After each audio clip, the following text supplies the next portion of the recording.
by the same token, the saving grace was that some of my favorite, and I say it's going to sound like I'm bragging, but it's been my redeeming factor that basically kept me from slitting my wrist about that record, is that, like, you know, Corey Brannon called me and was like, I really love that record. I really love the melodies. I love the singing. Like Jimmy Davis, who's a big influence of mine, was really, you know, like a lot of my friends that I respect got that record. And that meant a lot to me. Mm-hmm.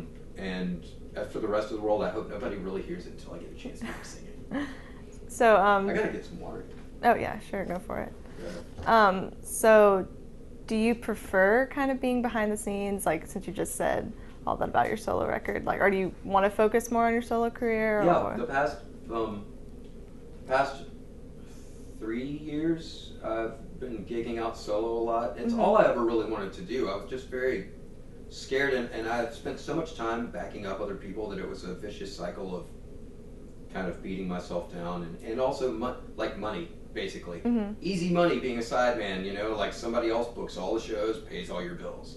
Yeah. I've learned that lesson very strongly in the past year. It's the first time in my whole life that I've formed my own band. And life has changed for me so dramatically. Like, I found my voice by using it a lot. Yeah. I'm focusing on my songs. A huge mistake with both of my records, Open, Closed, and Share It, was basically playing all the instruments and trying to do it myself. It's a very sterile.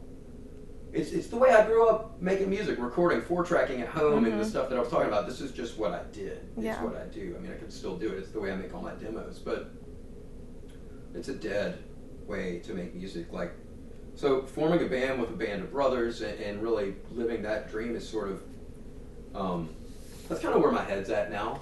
And it's what I'd rather be doing more than anything. I love playing drums with people, and I continue to do so, and bass when I'm really forced to. I will do it. I try to not have bass calluses anymore because it hurts my guitar playing. But absolutely what, you know, and I just didn't realize this is just all part of a spiritual being evolving on a planet. I just never realized this is what makes me happy. It's what I want to do. It's when I feel the best, wielding a guitar and singing my songs in front of people. And like we've been playing a lot of gigs where I just play a lot of covers and stuff, and that's my favorite stuff to do. Yeah. And in terms of being a real choppy-oriented person, which, although I hate being branded that way, but I got a proclivity for like playing fast stuff on the bass or drums or the guitar, and that stuff doesn't belong in the drums or the bass. Like, it's meant to be on the guitar. That's what the guitar was invented for. So like, now I feel like I've really come to the place where it all makes sense. Yeah. And I'm actually, we'll be recording, I guess, you know, if you count those 2 records, like what'll be my 3rd record, but it'll be my first band record. We're going to record down in Coldwater with Kevin Houston, and Luther will be there as well later this month. Awesome. I'm pretty excited about that. Yeah, that's awesome. Yeah. Can you talk a little bit about $5 Cover and how you came involved with that project and kind of what that meant to you? No comment. No comment? Okay. I'll say that, you know, I consider Craig a friend, but I think it was very short-sighted of him to put me in some of those positions, and I'm not really happy about any of it.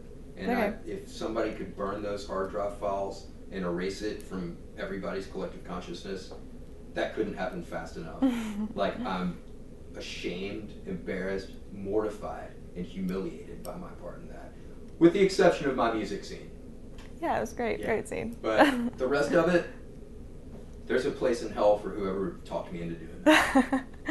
Okay, so I guess to be more general about all this, so do you enjoy songwriting or like playing or producing the most? Like, what's your favorite aspect of all of this? Well, you know, telling the story, especially like today, I mean, there's a linear thing that's happened, the path of my life, where I've just picked up bits and pieces and participated in different ways. To say that anything's more important than the other. Yeah.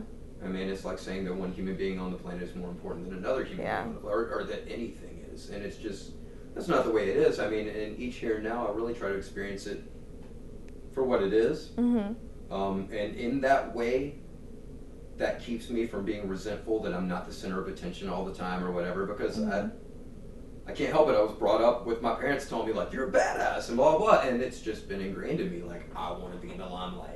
Yeah. You know, so in that sense, where I'm at right now is that I've created the place, you know, with my band, which is called the Mary Mobile. That's what I do, and that is my favorite thing to be doing right now. But having said that, we're doing the Sons of Mudboy now, and it's been a long time coming, and it's an answered prayer for me to get closer again with Luther and Cody and Steve, and to make that music. And it's such a natural thing, like I was saying earlier. There's just that unspoken chemistry that we have, and when I play bass or drums with those guys, I'm totally unresentful. I totally enjoy it. You know, so it's all my favorite thing. Yeah. But getting back to the question that you'd said before, I wanted to say, because it's kind of fascinating to me, about really taking matters into my own hands, and after being a sideman for so long, this past year, you know, I booked basically all the shows that I've played have been shows that I booked and did all the hard work. So I've become the band leader and the person who provides for other people. Yeah. And I've come to have a profound respect and for everyone that I ever worked with, and I'm really sorry to all of them for what a brat and spoiled person I was, because if you've never done it, you really think like, oh, it's just easy.